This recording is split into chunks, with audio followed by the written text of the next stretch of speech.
Time but सीधे वचन की ओर जाना मांगूंगी।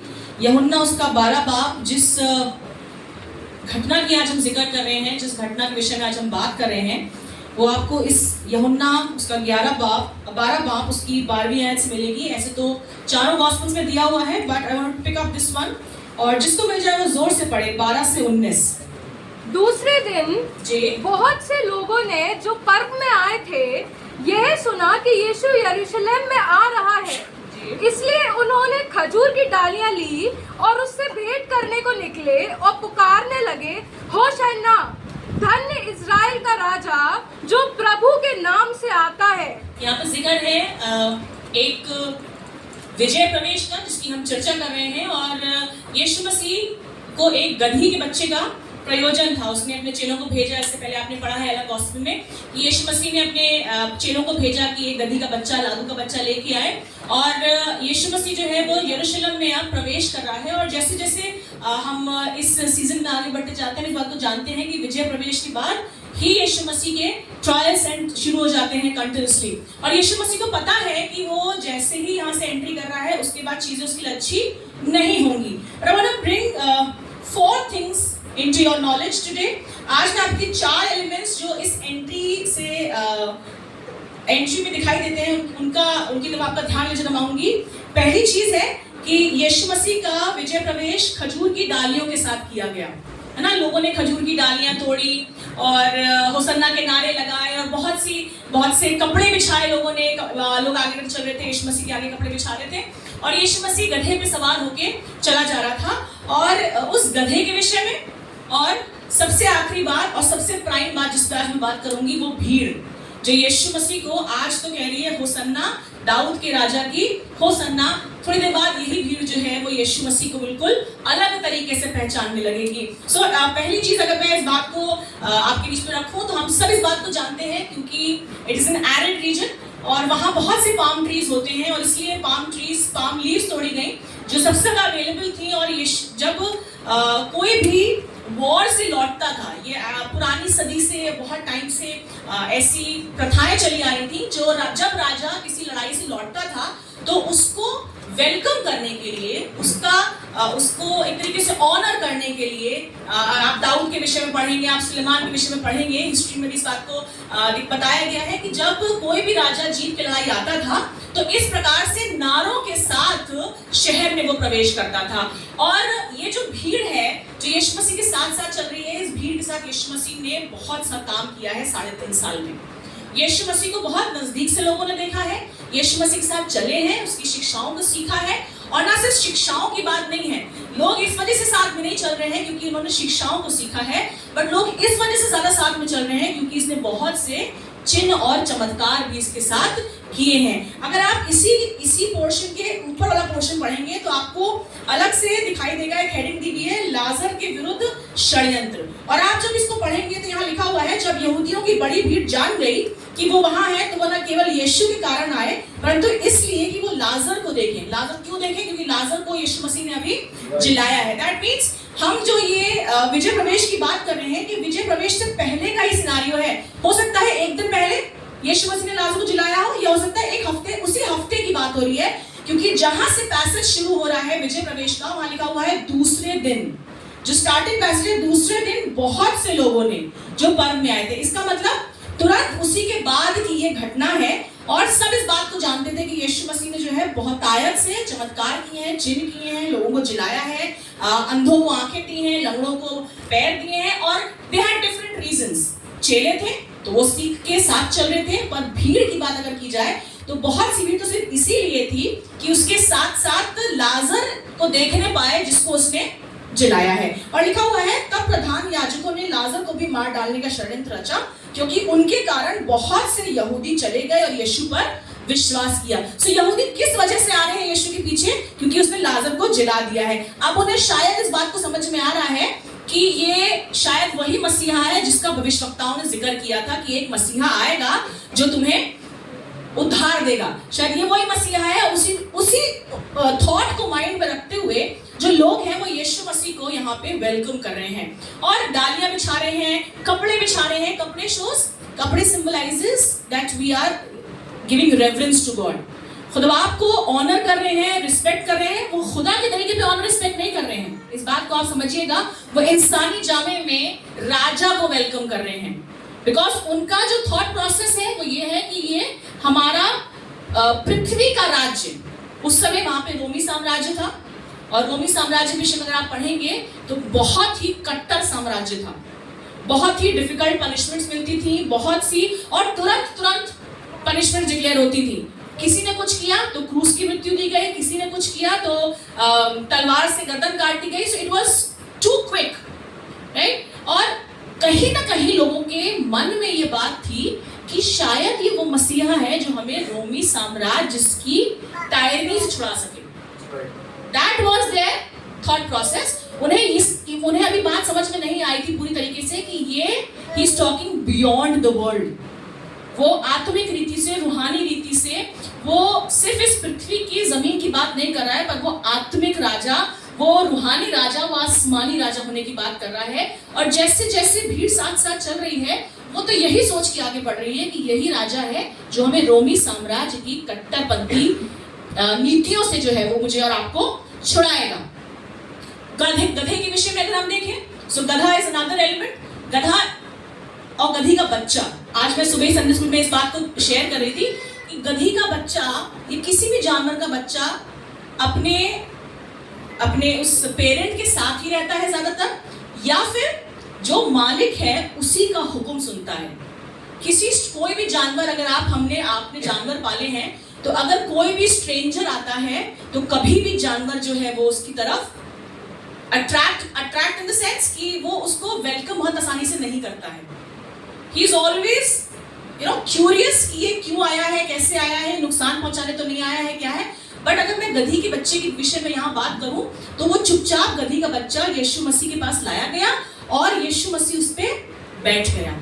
दैट मीन्स जो खुदाबाप का प्लान था वो all through out the process जो यीशु मसीह के जीवन में चल रहा था, वो सिर्फ यीशु मसीह तक सीमित नहीं था, बट इट वाज बियॉन्ड यीशु मसीह। जानवरों के लिए भी था, इंसानों के लिए भी था, और इस पृथ्वी की हर एक उस चीज के लिए जिसे यीशु मसीह ने, जिसे परमेश्वर ने अपने मुंह के वचनों से रचा है। और इन तीनों एलिमेंट्स के बाद अगर मैं मेन एलिमेंट जिसकी मैं बात कर रही हूँ वो है उस भीड़ के विषय में जो नारे लगा रही है होसन्ना के और यीशु मसीह को वेलकम कर रही है। यही भीड़ सेकेंड सिनारियो में अगर आप देखेंगे तो यही भीड़ क्या कर रही है, यही भीड़ चिल्लाने लग रही है कि इसको क्रूस दो। जब यीशु मसीह पिलातुस के सम्मुख रखा गया है, खड़ा किया गया है, तो उससे क्वेश्चनेयर हो रहा है, तो पिलातुस इस बात को कह रहा है कि मेरे हाथ इसके लहू से साफ है, इसमें कुछ भी मैंने दोष नहीं पाया है, और तुम क्या चाहते हो फसह के पर्व में मैं किसको तुम्हारे लिए आजाद करूं। तो भीड़ ने क्या जवाब दिया, भीड़ ने कहा हमारे लिए बरअब्बा को आजाद कर दो, पर यीशु को क्रूस दो। अभी तक तो ये भीड़ यीशु को राजा करके ग्रहण कर रही थी, पर अभी तुरंत कुछ ऐसा हुआ कि भीड़ ने इस बात को कहना शुरू कर दिया कि ये राजा नहीं है, इसको आप क्रूस दे दो, और लोग इसको हंसी उड़ाने लगे। कुछ हद तक आप इसमें अपने आप को और मैं अपने आप को देखने पाऊंगी इस भीड़ का हिस्सा। आपने कहावत सुनी होगी ना, उगते हुए सूरज को सब सलाम करते हैं, है ना। और लोगों को लग रहा था कि ये तो राजा है जो हमें रोमी साम्राज्य से बचाएगा, और शायद इसीलिए उसके पीछे पीछे जैसा जैसा वो कह रहा था वैसा वैसा वो करते जा रहे थे। पार्टियों में भी बैठ गए, प्रवचन भी सुन रहे हैं, क्योंकि उन्हें लग रहा था कि कोई ना कोई तो हमें बचाने के लिए आ गया है। पर अभी शायद वो इस बात की गहराई को नहीं समझ पाए थे कि वो मुर्दों में उतारा जाएगा और फिर तीसरे दिन वो जी उठेगा। जो उसने बातें मंदिर में सिखाई है, मंदिर में कराई हैं कि भाई क्रूस की मृत्यु सहनी पड़ेगी, तमाम ये चीजें आएंगी, वो शायद अभी उस एस्पेक्ट को समझ नहीं पा रहे हैं। बट वो फिजिकल रेल्म में इतना ज्यादा, जो कि मेरे और आपके साथ भी कई बार होता है, मैं और आप कई बार उन चीजों का रिजल्ट देखना मांगते हैं जो मुझे और आपको आंखों से दिखाई दे रही है। क्योंकि यीशु मसीह दिखाई दे रहा है कि एक है जो चंगाई कर रहा है, एक है जो उद्धार की बातें कर रहा है। इसका मतलब यही है जो मुझे शिफा दे सकता है, यही है जो भाई 38 साल वाले को उसने ठीक कर दिया, जिसको लहू बह रहा था उसको ठीक कर दिया, लाजर को भी जला दिया। दैट मीन्स इसके पास वो सारी अथॉरिटी है। अगर आपको याद हो तो जब चेले थे और वहां रोमी साम्राज्य के सम्मुख गए तो बहुत से मैजिशियंस भी थे, है ना, बहुत से हिंदी मैजिशियंस क्या बोलेंगे, जादूगर भी थे। बहुत से जादूगर भी थे और जादूगरों ने भी वो ऐसे काम करे जो प्रभु के लोग कर रहे थे, प्रभु के दास कर रहे थे। तब तो ये हुआ कि भाई ये भी यही कर रहे हैं और ये भी यही कर रहे हैं, पर खुदा ने अपने लोगों को अलग अनॉइंटिंग देके अलग ठहराया और बहुत से ऐसे चमत्कार, बहुत से ऐसे चिन्ह किए जो वो जादूगर भी नहीं कर पाए। और लोग क्वेश्चन भी करने लगे कि ये तो हमारे जादूगर भी कर रहे हैं, ये भी कर रहे हैं। बट मूसा के विषय में आपने सुना है बहुत सी बार, अलग अलग हमने बहुत सी कहानियां सुनी है, बहुत सी बाइबल की स्टोरीज पढ़ी हैं, जिसमें खुदा बाप ने क्लियर किया कि there is a huge demarcation from what is from the world and what is from the Lord. और अगर वो डिमार्केशन आज भी भीड़ नहीं समझ पा रही है तो ये मेरी और आपकी बदकिस्मती है। अगर आज भी मैं सिर्फ चंगाई के लिए कलीसिया आ रही हूँ, अगर आज भी मैं रिश्ते ठीक हो जाए इसलिए कलीसिया आ रही हूँ, आज भी मेरा सिर्फ दुआ करने का मकसद सिर्फ इतना है कि मेरे घर में मेरे फाइनेंसेस बढ़ जाए, मुझे मटेरियलिस्टिक ब्लेसिंग्स मिल जाए, तो मुझे माफ करिएगा, खुदा बाप सिर्फ अर्थली बातों की बातें नहीं कर रहा है, वो आसमानी मीरास की बात कर रहा है। और उससे मतलब नहीं है कि इस धरती में क्या हो रहा है, क्या नहीं हो रहा है, वो मुझे he is talking about something that is beyond our imagination. But because हम इंसान है, हमारा ह्यूमन नेचर है, हमारा पाप में जन्म हुआ है, सो हम उतने ही में ही स्टिक कर पाते हैं जितना हमें दिखाई दे रहा है और व्हाट वी कैन परसीव, चाहे दिल से हो, दिमाग से हो, कान से हो, फ्रॉम व्हाट आर सेंसेस। जो हमारी सेंसेस खुदा बाप ने दी हैं, हम उन सेंसेस के अकॉर्डिंग जो परसीव कर पा रहे हैं, हमारा माइंड, हमारा ब्रेन सिर्फ उसी तक लिमिटेड है। But God is talking beyond that. यूहन्ना उसका 12:9-11 में देखेंगे, 11वीं आयत 38 और 44 जो हमने पढ़ा उसमें देखेंगे, तो he was only they were only talking about the earthly miracles and nothing else। उसने कितनी बार कहा कि बच्चों को मेरे पास आने दो क्योंकि स्वर्ग का राज ऐसों का ही है, बट अभी शायद स्वर्ग के राज का ज्ञान समझ लोग इस बात को इम्बाइब नहीं कर पा रहे थे। They were absorbing but they were not absorbing। Absorbing is जब हम ऊपरी तौर पे उस चीज को समझ जाते हैं, बट absorbing is जब वो अंदर तक absorb। आपने स्पंज देखा है ना, जब हम जिससे बर्तन धोते हैं स्पंज से, स्पंज जब पानी में भीगता है तो पूरी तरीके से भीग जाता है। Me and you need to be like the sponge। मुझे जब मैं यीशु मसीह की उपस्थिति में आऊं तो सिर्फ ऊपरी सतह तक ही ना भिगोई जाऊं उसकी आत्मा से कि आज कलीसिया आए थे, आज बहुत अच्छी वर्शिप हुई, आज हमने बल्ले बल्ले किया, आज पवित्र आत्मा की उपस्थिति महसूस हुई। और यहाँ से जाने के बाद फिर हम वही बातों में, वही कामों में, वही गीतों में, वही तमाम डिजायर्स में अपने जीवन के लग जाते हैं। बट खुदा बाप चाहता है थोड़ा सा और deeper. He wants me to absorb him completely। वो नहीं चाहता कि किसी भी तरीके से, जिस भीड़ की मैं और आप आज बात कर रहे हैं, उस भीड़ के विषय में जिसमें मैं और आप भी आते हैं, खुदा बाप ने आपको पता क्या कहा है? खुदा बाप ने कहा है टेढ़ी जाति के लोग हैं ये। बहुत क्लियरली मेंशन है प्रेरितों के काम उसका 2 बाब उसकी 36वीं आयत से। अगर आप इस बात को निकाल के पढ़ेंगे, यीशु मसीह इसलिए राजा नहीं बनता ताकि मैं उसको और आप उसको अपने इशारों पर नचा सकें। उसके राज्य की बातें उसके हिसाब से चलती हैं, उसके राज्य की बातें मेरे हिसाब से नहीं चलती हैं। कि आज खुदा बाप ऐसा है तो हम आज कलीसिया इसलिए नहीं जा पाए, खुदा बाप आज हमें समय नहीं मिल पाया इसलिए हम प्रार्थना नहीं कर पाए, इसलिए हम बाइबल नहीं पढ़ पाए, आज हमें क्योंकि भैया शायद पूछेंगे कल क्यों नहीं आए थे चर्च, तो इसलिए हम चर्च आ रहे हैं। शायद वो आंटी पूछेंगे अरे तुम लोग 2 संडे से दिखाई नहीं दिए, तो इसलिए हम चर्च आ रहे हैं। हम सतह की बातें कर रहे हैं, बट हमारा अपना कोई रिश्ता, हमारा अपना कोई खुदा बाप से 1-to-1 कनेक्शन है। जब खुदा बाप मुझे आपको कचोटे कि आज मैं क्यों कलीसिया नहीं गया हूँ, क्यों आज मैं लेडीज प्रेयर में नहीं जुड़ पाई हूँ, क्यों आज मैं मेंस मीटिंग में नहीं जुड़ पाया हूँ, क्यों आज मैं कपल्स मीटिंग में नहीं जुड़ पाया। जब मेरे और आपके जीवन में खुदा की आत्मा मुझे कचोटने लगेगी ना, आप सब जानते हैं ना कचोटना कहता, बहुत उलझन होती है, परेशानी होती है कि क्यों ऐसा नहीं किया मैंने, है ना। और उसके लिए हम दिलो जान लगा देते हैं, चाहे टाइम हो चाहे ना हो, हम एफर्ट लगा देते हैं सिर्फ उस चीज के लिए जो मुझे करनी है। If I have a desire to do it, I will do it no matter what the circumstances are. चाहे मैं सोऊं, चाहे मैं ना सोऊं, चाहे मैं खाना खाऊं, चाहे खाऊं या ना खाऊं, उससे फर्क नहीं पड़ता। बट अगर मेरा कोई इच्छा है, मेरी ही इच्छा खुदा बाप की उपस्थिति के लिए, उसकी सम्मुख बैठने के लिए, कलीसिया आने के लिए, उसके साथ समय बिताने के लिए क्यों नहीं हो पाती है? मैं आपसे ये नहीं कह रही हूँ, मैं खुद एक प्रोफेशनल हूँ, मैं खुद एक टीचर हूँ, मैं खुद एक माँ हूँ, मैं खुद एक बहू हूँ, मैं खुद एक पत्नी हूँ, बट आज भी इस बात को कह सकती हूँ खड़े होकर खुदा बाप के सम्मुख कि जितना मैं कर पाती हूँ मैं खुदा के लिए करती हूँ। और आप में से बहुत इस बात को देखते हैं, समझते हैं, when I can do it, I am nobody, मेरे में कोई खूबी, कोई लियाकत नहीं है, बट जितना मैं कर पाती हूँ आपसे आशा करती हूँ कि उतना बीज जो मैं और आप थोड़ा सा बो पाते हैं, काश की खुदा की उपस्थिति में मैं कर नहीं पाऊँ। आप में से बहुत लोग मुझसे कहते हैं कैसे कर लेती हो? It is not bye my mind, ये मेरी हिसाब से नहीं है।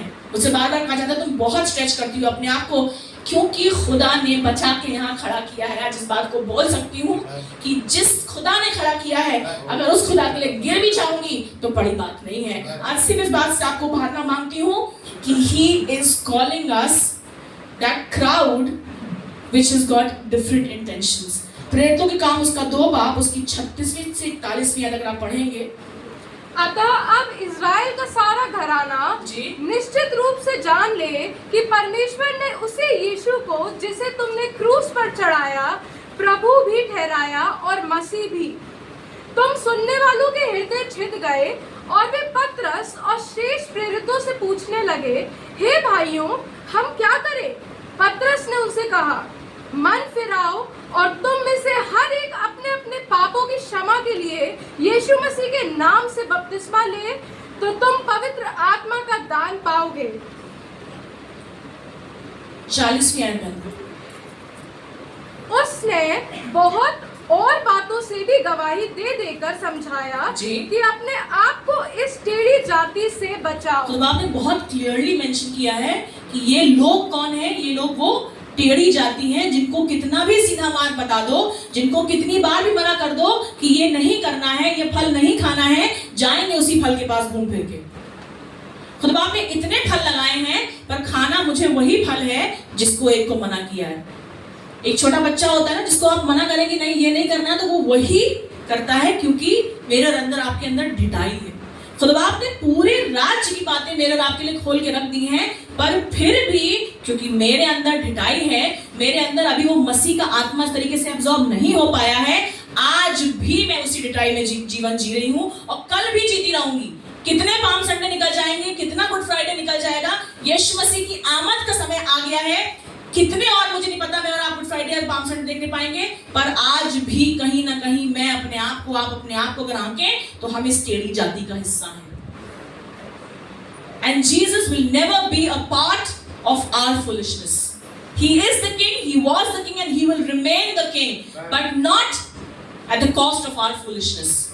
कि हमें कुछ चाहिए तो हम खुदा बाप से इस बात को बोलें। यीशु मसीह को they were considering as a champion, they were considering as a warrior, but यीशु मसीह ने कभी अपने आप को राजा नहीं बोला, एक्सेप्ट कहाँ आके, पिलातुस के पास आके। उससे पहले सब जगह वो इस बात को कहता रहा कि I am not here to be served, but I am here to serve.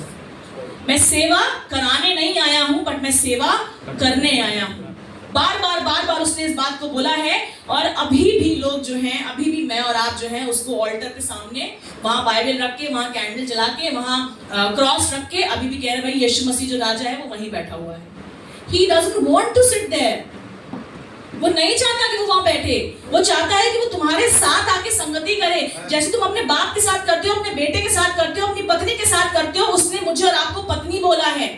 And very well, जो जितने हमारे जेंट्स एंड लेडीज हैं इस बात को समझ सकते हैं, एक पति पत्नी का रिश्ता कितना ही परफेक्ट रिश्ता है, और जो खुदा बाप ने इतना इंटीमेट रिश्ता जिसको नाम दिया है, अपने आप को दूल्हा कहा है, मुझे और आपको दुल्हन कहा है। एक पति पत्नी के रिश्ते की बात कर रहा है वो मेरे और आपके रिश्ते के लिए। He wants that intimacy. आप और मैं आज भी अगर आप इस बात को बैठ के देखें, बैठ के सोचें as a couple, are we that intimate with God? I don't think so. मैं भी अपने विषय में इस बात को कह सकती हूँ यहाँ खड़े होके कि जिस इंटिमेसी की खुदा बाप मुझसे और आपसे बात कर रहा है, मैं और आप शायद अभी तक उस पड़ाव तक नहीं पहुंचे हैं। उसके लिए बार बार खुदा का वचन मुझे और आपको इस बात को जता रहा है that I need to understand what I am made for. Yes. What is my calling? Right. यीशु मसीह को in spite of everything, despite of knowing everything कि इसके बाद जाके वो सीधे क्रूस पे चढ़ा दिया जाएगा, इसके बाद जाके उसका बेहाल कर दिया जाएगा, फिर भी वो गधे के बच्चे पे उस यरूशलेम की यात्रा पे जा रहा है। उसको पता है कि आगे क्या होने वाला है, but he kept on walking the road to Jerusalem, along the road of Jerusalem. Why? Just to prove his calling. जिस बुलाहट से खुदा ने उसको बुलाया था, जिस बुलाहट से परमेश्वर ने उसको बुलाया था, उस बुलाहट को प्रभु ने ध्यान रखा और वो सब बातें सहता चला गया। बागी गतसमनी में जाके टूट गया और कहने लगा, प्याला मेरे सम्मुख से टल जाए तो टल जाए, वरन फिर भी मेरी नहीं पर तेरी मर्जी पूरी हो। खुदा उसका खून निकल, पसीना खून बन के बह रहा है। मैं और आप जो साइंस पढ़ते हैं, जानते हैं इस बारे में, जब हमारी बॉडी के अंदर बहुत स्ट्रेस और स्ट्रेन होता है तो हमारी ब्लड वेसल्स फटकर वो एज ब्लीड करने लगती हैं, बाहर खून बन के निकलने लगता है जो पसीना है। Just imagine the amount of stress and strain यीशु मसीह के जिस्म पे था, दिल पे था, दिमाग पे था। उसे पता था वो क्या करने जा रहा है, उसके बाद भी उसने अपने पिता की इच्छा को पूरी किया। He knew the sole purpose why the Father has sent him to the world. और सब कुछ होने के बाद भी लोग कह रहे हैं तुम राजा हो, तुम चैंपियन हो, तुम वॉरियर हो, he kept on walking that road because he wanted to prove his calling. जिस बुलाहट से खुद बाप ने उसको बुलाया था, he was very clear. बहुत सी पद हैं, अगर आप इस बात को पढ़ेंगे तो मरकुस 1 उसका 38th चैप्टर, मरकुस 2 उसका 17th चैप्टर, यहाँ पे अलग अलग उसकी बुलाहट के विषय में दिया है। He came to preach, सुसमाचार सुनाने आया था। वो वैधों के लिए वो नहीं आया था, पर बीमारों के लिए आया था। उसने वो सिनर्स के लिए आया था।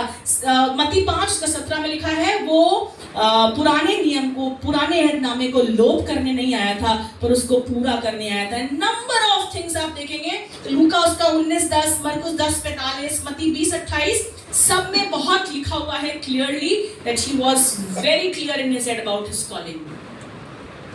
Are we that clear about our calling? क्या मुझे पता है खुदा बाप ने मेरे अंदर क्या रखा है? खुदा बाप ने मुझे क्यों बनाया है? क्या सिर्फ इसलिए कि मैं 10 to 5 की नौकरी करूं, या सिर्फ इसलिए कि मैं दोपहर में 2 से सुबह 5 बजे की नौकरी करूं, सिर्फ इसलिए कि अपने बच्चों का पेट पालूं, नौकरी करूं, घर आऊं, घर संभालूं, बस इसलिए? और थोड़ा बहुत जो समय मिल जाए उसमें हम संडे को चर्च आ जाए, सैटरडे मीटिंग्स अटेंड कर ले, या फिर प्रार्थना कर ले घर बैठे। We are wasting our lives. We are wasting our lives. खुदा बाप यीशु मसीह जानता था कि उसने कहा भी कि मैं अपनी पिता की इच्छा को पूरी करने आया हूँ, and all of these things couldn't deviate his from his path. प्रभु को, यीशु मसीह को ये सब चीजें उसकी बुलाहट से अलग नहीं करने पाई। पर मेरे जीवन में जब कष्ट आता है, मेरे जीवन में जब तंगी होती है, मेरे घर में लड़ाई झगड़े होते हैं, मेरा बच्चा बीमार होता है, तो बहुत सी चीजें मुझे मसीह की मोहब्बत से अलग कर देती हैं। यही लिखा हुआ है, यही लिखा है ना, मुझे बहुत सी चीजें मसीह की मोहब्बत से अलग कर देती हैं। बीमारी अलग कर देती है, तंगी अलग कर देती है, सुबह सुबह टंटा हो गया बीवी से तो मसीह की मोहब्बत से अलग हो गए, गाड़ी पे किसी ने ठोक दिया तो मुंह से जो निकला मसीह की मोहब्बत दिखाई दी। परमेश्वर ने बहुत क्लियर लिखा है, कोई भी तुझे मसीह, कुछ भी तुझे मसीह की मोहब्बत से अलग ना करने पाए। बट हमारी सिचुएशंस, हमारे वर्क शेड्यूल्स ऐसे हैं कई बार जो मुझे और आपको मसीह की मोहब्बत से हटा देते हैं। और ऐसी टेढ़ी जाति को परमेश्वर ने बोला है कि ये व्यभिचारिणी है। क्यों? क्योंकि मैंने अपनी नौकरी के साथ ज्यादा दिल लगा लिया है। क्यों? क्योंकि मैंने अपने परिवार के साथ बहुत ज्यादा दिल लगा लिया है। मैं तो इसीलिए सेवा कर रहा हूँ, मैं तो इसीलिए सेवा कर रही हूँ क्योंकि मुझे लोगों से इज्जत चाहिए, कभी कभी शायद लिफाफे मिल जाते हैं। What is my thought process? मैं किस वजह से काम कर रही हूँ खुदा के लिए? क्या इसलिए कि आज मुझे आंटी देख ले? क्या इसलिए कि कल मुझे भाई साहब स्टेज पे खड़ा कर दें? क्या इसलिए कि मैं 4 जगह उठना बैठना शुरू करूंगा तो मेरी इज्जत होगी, लोग मुझे पहचानेंगे? मेरे दिमाग में वो सारी चीजें चल रही हैं जो मुझे मसीह की मोहब्बत से अलग कर रही हैं। और इसी भीड़ को खुद बाप कह रहा है कि ये भीड़ व्यभिचारिणी हो गई है। इसने मेरे से दिल नहीं लगाया है, इसने अपनी नौकरी से दिल लगा लिया है, इसने अपने बॉस से दिल लगा लिया है, इसने अपने परिवार से दिल लगा लिया है, इसने अपने बच्चे की बीमारी से दिल लगा लिया है, कल एग्जाम है उससे दिल लगा लिया है। But I want to uplift you today morning. खुद बाप मुझसे आपसे इस बात को कह रहा है, हे इज़राइल तू व्यभिचारिणी मत बन। बहुत सी बार कलाम में यिर्मयाह, इज़ीकियल, यशायाह में कितनी बार खुदा बाप का क्रोध भड़का और फिर वो शांत हो गया, क्योंकि लोगों ने माफ़ी मांगी, लोगों ने बहुत सी ऐसी चीज़ें करी। बट खुदा बाप ने बहुत क्लियरली कहा कि मेरे पास सारा अधिकार है, पर उसने अधिकार को मेरे और आपके ऊपर इस्तेमाल नहीं किया। अधिकार बेइंतहा है। पुराने नियम में पढ़ेंगे तो इधर झूठ बोला, उधर आग आई और खत्म। हनन्याह सफीरा के विषय हम जानते हैं, वो वहीं के वहीं खत्म। नए नियम में दिया हुआ बहुत क्लियरली।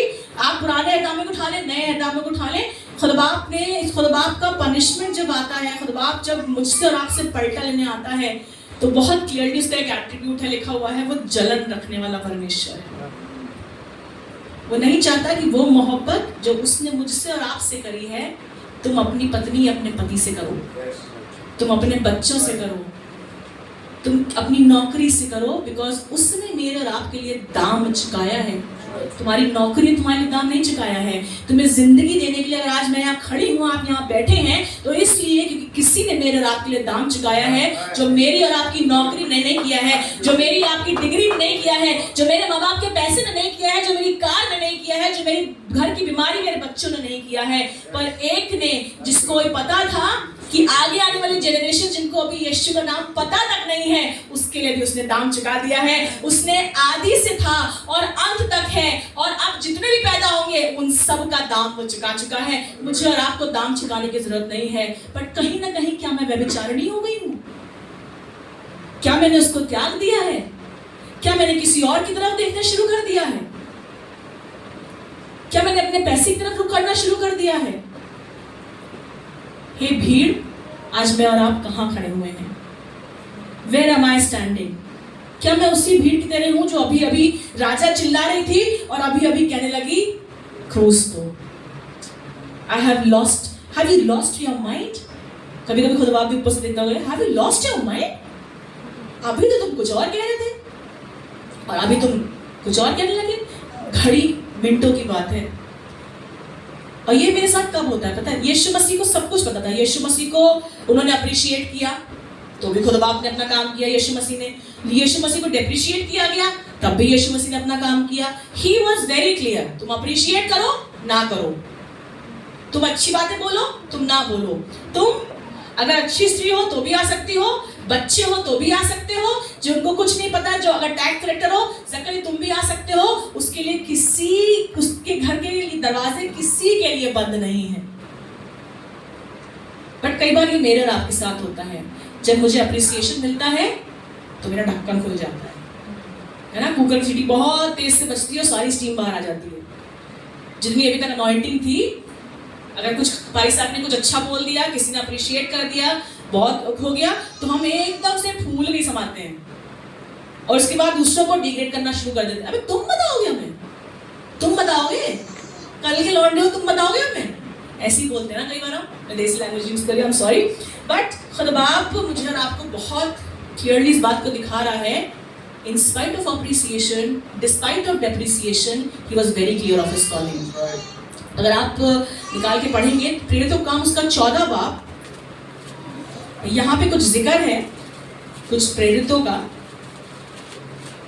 उसका 14 बाब और उसकी 8वीं आयत से अगर आप पढ़ेंगे तो ये लुस्त्रा और दिरबे का जिक्र है, जहाँ पे एक मनुष्य बहुत दुर्बल सा था और यहाँ पे वो एकदम से चंगाई पा जाता है ना। कौन चंगा कर रहा है यहाँ पे उसको?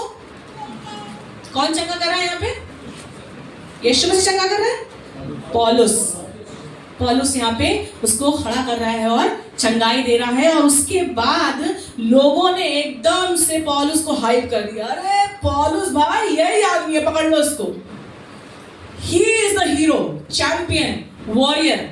इसकी निकाल के पढ़ेंगे तो बल से खड़ा हो गया। उसके बाद 11वीं और 12वीं पढ़िएगा। लोगों ने पौलुस का यह काम देखकर जी लुकाइनियों की भाषा में ऊंचे शब्द से कहा, देवता मनुष्य के रूप में होकर हमारे पास उतर आए हैं। सीधे इंसान से उसको क्या बना दिया? देवता बना दिया, है ना।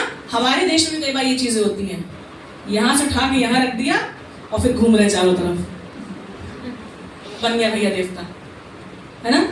कई बार कई चीजें मैं और आप भी ऐसे ही करते हैं। अगर किसी खुदा के खादिम ने हाथ रख के दुआ कर दिया, ही इज द मैन, उसके ना हाथ रखने में सामर्थ है, उसकी ना दुआ में सामर्थ है। अगर खुदा ना हो, अगर आत्मा ना हो, अगर वो काम ना करे तो ना पौलुस कोई कुछ नहीं कर सकता। आप आगे पढ़ेंगे तो लिखा हुआ है, पौलुस ने कपड़े फाड़े और भीड़ के बीच में कूद गए और ये कहने के लिए, स्पेसिफिकली बताने के लिए बीच में कूदे कि भैया this is not our doing, हम इस लायक हैं नहीं, तुमने कहां हमें देवता बना दिया।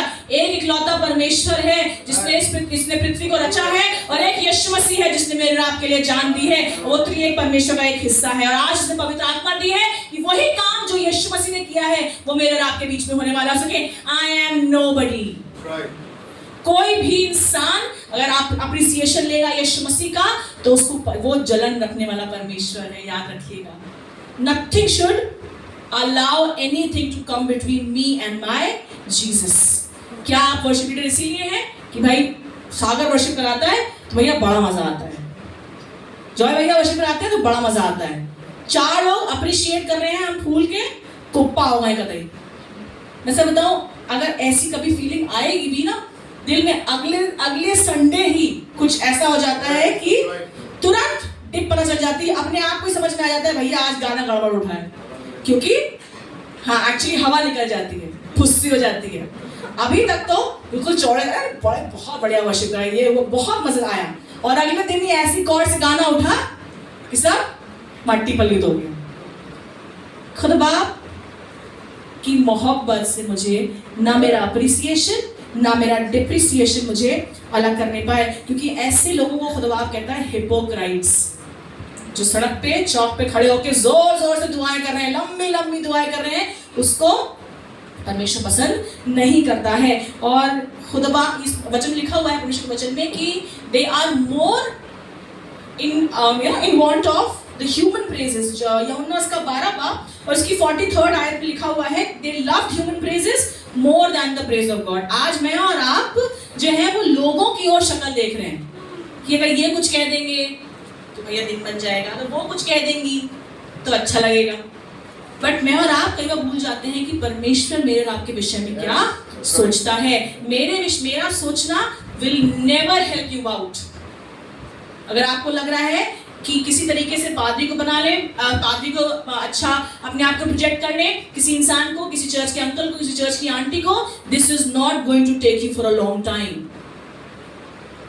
यही सब ढेर होके रह जाएगा।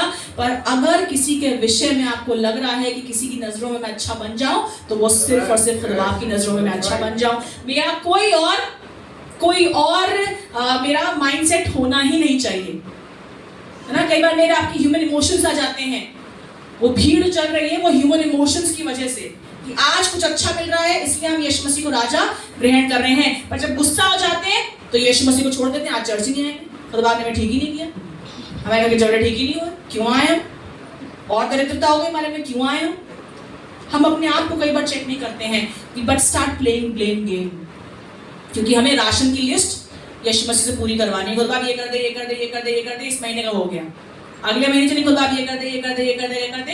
That is what all we want, बस। But there is nothing like relationship. प्रभु परमेश्वर ने मूसा से बोला कि तुम जो हो सिर्फ चट्टान से बातें करना, ओबीडियंस की बात थी, चट्टान से बातें करना, बट बिकॉज उसका ह्यूमन इमोशन से भर गया, वही टेढ़ी जाती कंटिन्यूसली बातें करती जा रही है। और उसने क्या किया, गुस्से में आके और ह्यूमन इमोशन, उसने चट्टान को 2 बार मार दिया। भाई साहब खेल खत्म। जिस कनान देश की खुदा ने उससे बोला था कि तुम अपने मेरे लोगों को कनान देश तक पहुंचाओगे, उसी कनान देश में किसका पत्ता कटा, मूसा ही भाई साहब हवा हो गए। बहुत क्लियरली लिखा हुआ है, नंबर्स गिनती उसका 8 20 बाप और उसकी 12वीं आयत लिखा है, इस मंडली को पहुंचाने ना पाओगे जिस देश को मैंने तुम्हें दिया है। ये सब ह्यूमन इमोशन ने ढेर कर दिया। क्यों? क्योंकि हम भीड़ की बातों पे ध्यान लगा रहे हैं, भीड़ की ओर सुन रहे हैं। सुनना तो खुदा की बात को था, पर क्योंकि टेढ़ी जाती है, क्योंकि भीड़ है, पकड़ पकड़ पकड़ पकड़ पकड़ पकड़ पकड़ कर रही है, हमने गुस्से में आके 2 बार डंडा मार दिया, तुरंत खेल खत्म हो गया। कई बार गुस्से में, कई बार मोहब्बत में ढेर हुए जाते हैं, है ना। सैमसन दलाइला की कहानी हम सबने सुनी है। मोहब्बत में ऐसा इतना ढेर हो गए कि जो बल परमेश्वर की ओर से उतरा था, लिखा हुआ है उसमें परमेश्वर का आत्मा ठहरता था आके, परमेश्वर का आत्मा उतरता था, पर उस परमेश्वर की आत्मा को उसने सिर्फ अपनी मोहब्बत के लिए तुच्छ जाना। उसको मसीह की मोहब्बत से, उसे परमेश्वर की मोहब्बत से किसने अलग कर दिया? सिर्फ एक लड़की ने। इसीलिए मैं बार बार इस बात को बोल रही हूँ, क्या आपके परिवार का कोई जन, आपका दोस्त, आपका कलीसिया का कोई जन, क्या आपको खुदा की मोहब्बत से अलग कर रहा है?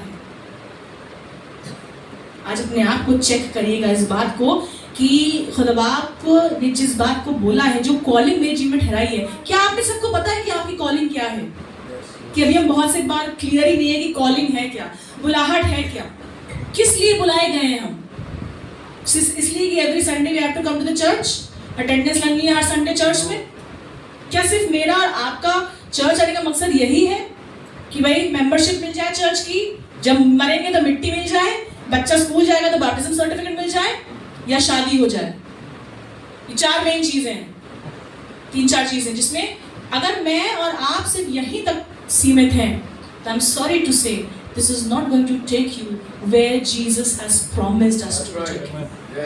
खुदा ने मुझे एक जगह रखा है, एक जगह रखी है मेरे लिए, ताकि मैं और आप वहां जाने वाले हो सकें, पर ये कमबख्त मोहब्बत बीच में आ जाती है। सुलेमान भाई साहब का भी यही हाल हुआ था। सुलेमान के पास से भी परमेश्वर का आत्मा चला गया था। क्यों? क्योंकि he started worshipping the foreign gods which the foreign wives were worshipping. कमबख्त मोहब्बत। ऐसी मोहब्बत करो, ऐसी मोहब्बत करो जो तुम्हें भी पागल बनाए मसीह में, और तुम खुद भी पागल हो मसीह के लिए, और मिल के ऐसा खानदान स्टैब्लिश करो जो मसीह के लिए रूहें जीतने वाली हो सके। अगर करनी है ऐसी मोहब्बत तो ऐसी मोहब्बत करो। सैमसन दलाइला की तरह नहीं कि किसी की छीन के किसी और के पास चले गए, बट ऐसी मोहब्बत करो जो जीवन बचाने वाली हो सके। ये तो जीवन, अगर आपका जीवन जो पहले था और अब डिग्रेड हो गया, आई कैन जज my self and I can very proudly से, जो मोहब्बत करी है उसे खुदा के सम्मुख रखा है, और खुदा बाप ने आज तक बढ़ाया है, खुदा बाप ने आज तक रूहें जीतने में मदद करी है। क्यों? क्योंकि हमने खुदा की मोहब्बत को पहला स्थान दिया है। And I very proudly can say that प्रभु चाहता है सब चीजें, whether it be property, whether it be life, whether it be relationships, be it everything for the word of the Lord, for God itself. हे टेढ़ी जाति, हम टेढ़ी जातियों में से ही बहुत से हैं जो खुदा के लिए कुर्बान हो गए, जो खुदा के लिए आज भी कुर्बान होने को तैयार हैं, बट मुझे और आपको वो रिश्ता खुदा बाप के साथ बनाना बहुत जरूरी है। कई बार खुदा बाप बहुत चीजें हटा देगा मेरी जिंदगी से, ताकि आपकी और मेरी बुलाहट क्लियर हो जाए। आपको लग रहा है शायद इसको थामे रहने से मेरा जीवन सफल हो जाएगा, चाहे वो नौकरी हो, चाहे वो लड़की हो, चाहे वो लड़का हो, चाहे वो रिश्ता हो, चाहे वो आपकी कोई भी ऐसी चीज हो, पर खुदा बाप इसलिए हटाएगा ताकि मैं और आप अपनी बुलाहट के लिए और क्लियर हो जाएं। खुदा बाप की जो रास्ता उसने मुझे और आपको दिया है, उसके लिए मैं और ज्यादा क्लियर हो जाऊं। इफिसियंस का 4 बाब और उसकी पहली आयत बताती है, be worthy of your calling, अपनी बुलाहट के योग्य चाल चलो। कई बार ये चाल जो मैं और आप चल रहे हैं ना, ये बुलाहट के योग्य नहीं है, ये मेरी बुलाहट को गंदी कर रहा है, ये मेरी जिंदगी को गंदी कर रहा है, और इसीलिए खुदा बाप का बच्चा मुझसे, now it is your turn and my turn. when you listen to the crowd appreciates and gives you a crown, but then comes the cross. यरूशलेम के रास्ते में क्राउन टू क्रॉस यीशु मसीह को मिला, but when we follow Jesus, we get cross to crown. आज की सुबह सिर्फ इस बात से उभारना मांगूंगी, let's take that way that belongs from cross to the crown, not from crown to the cross. Let us not depreciate ourselves despite of everything. आज इस विजय प्रवेश में मैं उस टेढ़ी जाति का हिस्सा न बनूं जो व्यभिचारिणी हो गई है, पर इसके साथ I should start training my mind, my body and my soul. जो राह जरूरी है उस राह को मैं पकड़ने वाली हो सकूं, उस राह पे चलने वाली हो सकूं, वो राह जो क्रूस को जाती है। वही राह मेरी और आपकी है और कोई और राह मेरी और आपकी नहीं है। ये अपनी आंखों को बंद करें और खुद बाप से इस बात को कहें। लंबा है सफर अपना, बढ़ते ही जाना है ताज रखा है, उस ताज को पाना है, उस ताज को पाना है। आइए सबकी ताज की ओर देखें। अब कस लो कमर अपनी, शैतान से लड़ाई है, वो क्रूस निशाना है, वो क्रूस निशाना है, मंजिल वो हमारी जमीन में मेरा की मंजिल नहीं है, जो क्रूस पे जाती है,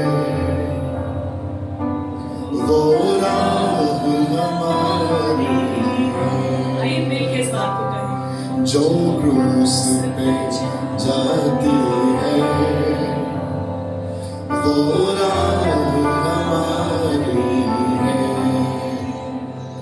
वो क्रूस निशाना है, मेरे रात की आंखें उस क्रूस की ओर होनी चाहिए। निशाना है, मंजिल वो हमारी है। यीशु मसीह को पता था उसकी मंजिल क्या है। मुझे और आपको भी अपनी मंजिल ढूंढनी है। मेरी और आपकी मंजिल कहाँ है? Where am I leading to? मैं और आप कहाँ खड़े हुए हैं? मैं उस राह पे खड़ी हूँ और मुझे वहां से क्या दिखाई दे रहा है? क्या मुझे क्रूस दिखाई दे रही है? क्या मुझे वो मुकुट दिखाई दे रहा है? या मैं उल्टी ओर खुदा से दूर होती जा रही हूँ? क्या मैं मसीह की मोहब्बत से दूर हो रही हूँ या मैं उस राह में आगे बढ़ चली जा रही हूँ? क्या दुनिया मुझे ज्यादा पसंद आ रही है? दुनियावी रूप में राज्य करने का मन कर रहा है या आसमानी बरकतों की बात सोच रहे हैं? दुनिया ये नहीं अपनी, सब कुछ दे